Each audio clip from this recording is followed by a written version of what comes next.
Fantasy romance. He is looking at himself in the water.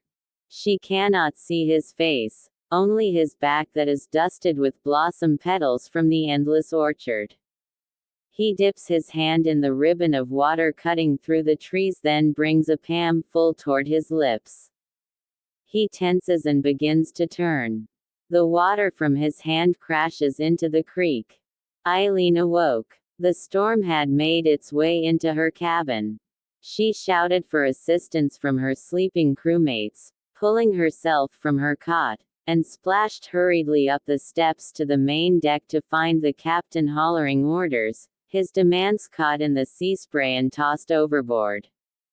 The routine was, unfortunately, becoming rather common the closer to the kingdom's borders they got, and Eileen was efficient in keeping the ship from being swallowed up by the sea, until the waves at last conceded to the sun that broke through the clouds above her. As thankful as she was for that sun, she felt jaded by it for not having allowed her more rest to be with her dream. She'd never seen him before. Eileen had dreamed of the orchard as many times as there were trees in it, yet he had never been there. That day seemed particularly long, seemingly in spite of this curiosity of Eileen's, keeping her an arm's width from sleep until stars were bright overhead. As she finally slipped into bed, she ignored the mutterings of her crewmates, whose service to the captain was becoming all the more begrudged, their determination to overthrow the cruel kingdom's stewardship lessening more and more with each storm they endured in approaching it. And so Eileen slept. She sees him sitting and leaning against the trunk of a tree, his legs outstretched, head resting lazily on the bark. His eyes hold the pink of the blossoms and the blue sky arching overhead. "Hello," Eileen calls. His eyes widen and search for the source of her voice. When he sees her, she nearly retreats from the intensity in his gaze. But it is not violence that she sees. No, it is fear that slowly shifts into curious disbelief. "What are you doing here?" He stands, his voice as smooth as the creek between them. Eileen looks around at the sea of blossoms and smiles coyly. "I'm dreaming. I suppose it is I who should be asking what you are doing here." "Who are you?" "I reckon I'm the owner of this orchard." He crosses his arms, though the motion is hardly barring. "Well, that cannot be. I have always been here, and I do not know you." "Well," Eileen leaps nimbly over the creek to close the space between them, "that's an easy fix." She extends her hand for him to kiss, though the action is well above her station, but this is her dream, is it not? "I am Eileen." He takes it delicately. "Eileen," he lifts her hand to brush her knuckles with his lips, "it's a pleasure to make your acquaintance." She bows her head. "And you are?" He opens his mouth to speak, but then his brows furrow. His eyes wander away from her, and he frowns. "I suppose I have not considered that." His gaze slips to where he still holds her hand, then finds her eyes. There is a softness in his that has her falling, peculiarly unafraid of the comfortable landing. "I might be waking soon," she says, letting him go. "Where will you go?" "To the ship," she says, then tilts her head. "You say you live here?" "Yes," he says lowly, though his mind seems to have meandered elsewhere.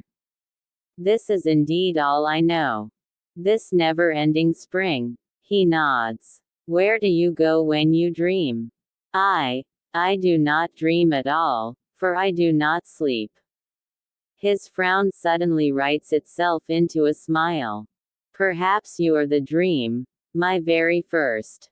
She laughs, and his eyes beam with what looks like delighted surprise. And then he is gone. And Eileen found herself staring at the wooden planks of her cabin ceiling.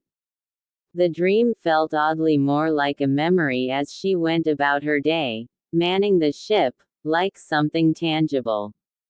"We'll breach the borders of the kingdom before sundown," someone said above the roar of the waves surrounding her. Sundown. Eileen thought of it almost giddily, eagerly letting it consume her once it came down upon the ship. And there he is again. He looks expectant, standing in the middle of the rows of blooming trees, his hands laced behind his back. "Eileen," he says through a soft smile. "Hello again. What brings you back here?" She shrugs. "I happened to fall asleep. Dreaming again. I seem to be. Would you care to walk with me, Eileen?" He extends his arm to her. She steps close and places her hand in the crook of his elbow. And so together, they walk. He asks her where she goes in her waking, where she has been, and she has no reason not to indulge him. It is all within her mind as it is. Her thoughts are his to pluck at his will. And perhaps it is the way that he drinks up each of her words like they are a medicine that has her so willing to tell. Eagerly, she asks him to tell her about himself, but he shakes his head. They stop before a withered blossom tree. It looks as any tree might at the end of spring, but that doesn't seem to be the way for this place. "After you left, you got me thinking," he says quietly. "I'm afraid that is an odd thing, for me to be thinking, and especially thinking about thinking. And then I found this tree." His eyes narrow. "I think. I am confused. But I am not certain what about." Eileen approaches the tree and observes the branches. It is indeed dying. She turns to see him sitting with his back against another, heartier tree, wringing his hands. "I've distressed you." She frowns and looks back to the dying tree. "Is this because of me?" "It's conceivable. Then I am sorry." He shakes his head, smiling placidly. "I was quite content before." "Before you," he says flatly. "Oh." Eileen shifts on her feet, her face heating. "I take it you mean that I robbed that comfort from you somehow." "Somehow." He muses, then he stands when she means to turn from him. He catches her hand. "I only mean that when you wake, when you leave, I will now know what it is like to be without something as warm and perhaps as crucial as the sun above me. The sun that has never left me for a moment." "I see," she says, looking at her feet, at the incredibly green grass beneath them. "Well then, may I rescind my apology?" He laughs warmly. "I suppose you can. Why? Because I've been glad to have found you as a friend, in a dream or otherwise. Even if it means I made you think a bit too hard." He grins, but it fades into something ponderous. "Friend? I think I know that word." "I would hope so." She smiles, but it falters at his sudden distress. "You say that word like it is good, but I do not remember it that way." Eileen speaks, but the words are lost to the air, for the day steals her away again. And all that day she begged the sun to shew. But as Eileen gained calluses and tangled hair, he thought of her. He paces the paths of the orchard, muttering to himself the word that has plagued him, friend.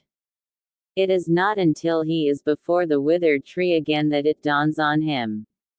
He had had a friend. In a time before. But what did that word mean to him, before? He wonders desperately, unsure what directions his thoughts can even go. What is he even trying to recall? People, names, a place other than this orchard. His friend would certainly have had a name, just as Eileen does, wouldn't he? He hears her sudden greeting and his heart lifts. She approaches, and he can smell the salt in her hair. Salt. That is another thing he remembers. Salt and the sound of birds. Birds. What troubles you? Eileen's voice is a warm breeze he has never felt in this orchard. But he must know what a warm breeze is, then, to compare her to it. I wish I could say. She smiles kindly and gestures for them to walk together. He would gladly follow her to the end of this pink sea. And so together, and aimlessly, they wander the orchard. Perhaps a night passes, perhaps eons do. May I ask you something, Eileen? Certainly. What does a bird sound like? What sort of bird? Oh dear, he laughs. I was concerned to ask at all, and now I most definitely regret it. I hardly know what a bird is, let alone that there are enough to make different sounds.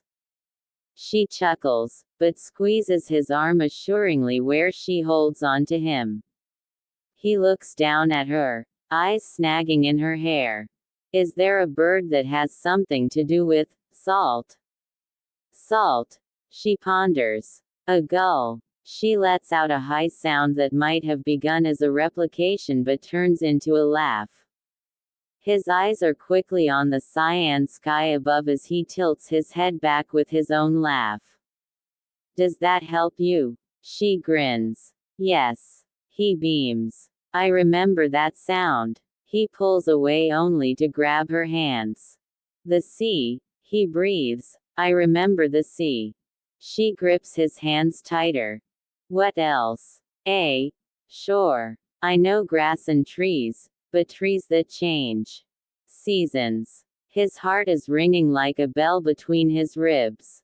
Eileen. She opens her mouth, maybe to say his name back, but of course, she does not know it.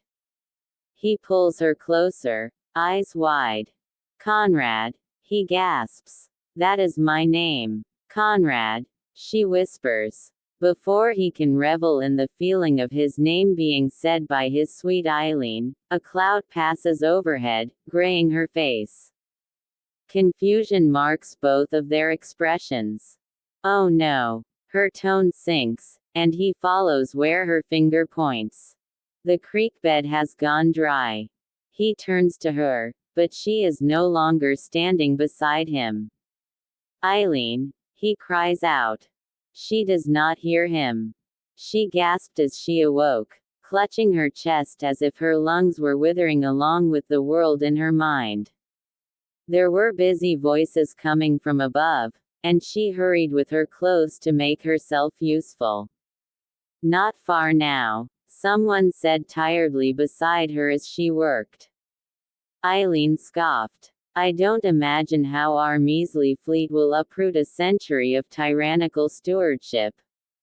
That kingdom was doomed as soon as it was abandoned by their king-to-be, someone else jeered, pointing to the crumbling castle in the distance that rested at the edge of an island's cliff.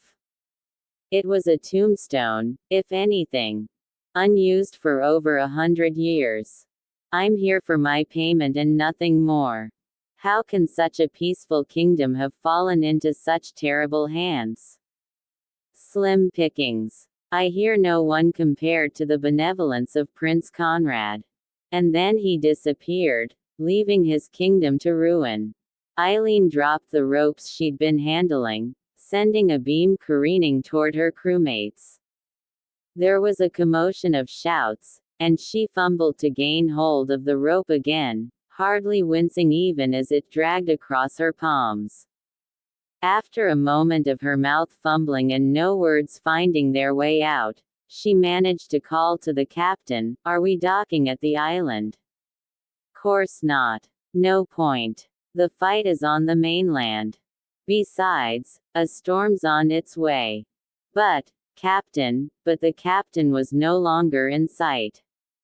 The ship seemed to be moving suddenly at an immense speed, too fast for Eileen's stumbling thoughts to keep up. Was that her Conrad's castle being illuminated by the break in the clouds? There was no reason to believe it, for he was merely a dream. But had he not recalled the sound of gulls, the shore, the sea. On either account, the island was growing smaller and with a tether to Eileen's heart, pulling taut the further they sailed. So Eileen waited for the cover of night that would usually carry her to him, and chose a tender boat as her vessel instead. The waves were not kind to her, and rain entwined with the sea spray that coated her skin, but at last she found herself clambering over the great rocks at the shore's edge with nothing but the starlight to illuminate her path. Alone, she made her way up the winding road carved into the cliff face toward the castle. The castle was indeed like a barrow, overgrown with wild briars and thorned roses. With her cutlass, she carved her way through and toward the great doors, the foliage biting like the guard dog it was. At last, salt and rain stinging her wounds, an echoing silence greeted her as she pushed the doors open on their rusted hinges. She was not entirely sure why she called out his name then, perhaps to hear it returned from the stony walls, perhaps as a plea. It was not reasonable to be disappointed that no one called back. And yet her heart told her another story. She ran through the halls, her wet boots splashing on the marble, and peered in each chamber, calling his name again and again, loud enough that she might pierce her very dreams where he might hear her. And if she was searching for a ghost, then let her be haunted. Her feet took her at last to a barred door. With an effort from her blade, she managed her way through and found herself trudging up a winding staircase. And there at the top opened a small chamber. She was at the peak of the highest tower, and yet it too was consumed with vines and blooms. Rain dripped through the ceiling, creating silver puddles on the leafy floor. She followed where the starlight peeked through the cracks of the crumbling walls, and cried out his name once more. For there he lay. Conrad was draped across a dusty bed, canopied by blooming branches and cradled with crawling honeysuckle. He was fast asleep, his features serene and unmarred by the century of grime around him. Conrad, she cried through a desperate smile, placing a hand on his shoulder. He did not stir. She shook him gently, then more eagerly, shouting his name until she wept, falling upon his neck, for it seemed he could not hear her. Wake up, Prince. When no sign of life emanated from him still, she placed her fingers where his pulse should be, then above his still lips where she might feel his breathing. The silence was as consuming as the vines choking the castle. "Oh, Conrad," she cried, laying herself beside him and cupping his face in her hands. "You are home. All you need is to open your eyes." But he did not. And so she laid by her prince, staining his pillow with the rain and her tears, until her thoughts slipped away from her. All is gray. The orchard is a brittle expanse. There is no sound of the trickling water of the creek. The blossoms do not even hold their color where they have fallen upon the yellowing grass. Eileen walks numbly down the dead rose. And then she sees him. Conrad. She bounds toward him and falls to her knees, for he is lying upon the grass, his head wilting to the side. His glazed eyes find her, and he speaks her name like a prayer. "I am here," she says as she brings his hand to her lips. "I heard you calling," he breathes, his smile as weak as his body appears. "I remember it. All of it. Who I am, who sent me to this place. I am so sorry, Prince. Your kingdom has missed you dearly," Eileen says softly. "They have needed you." "Eileen," I said, "I have never dreamed, but I think I am falling asleep at last." Eileen shakes her head, sobbing into his hand, for she knows it is not sleep awaiting him, but death. "No," he whispers, as if reading her thoughts plainly, brushing a tear from her cheek. I have been dead. And you are bringing me to life again. Me. Strength leaves him, and Eileen holds his head in her lap as his next words crawl from his lips in a final breath. I know who I am because you found me. His eyes close. And the world bleeds away. Neither of their voices to be heard in that orchard again. For on a bed within a darkened chamber of a forgotten castle, two bodies lay decorated.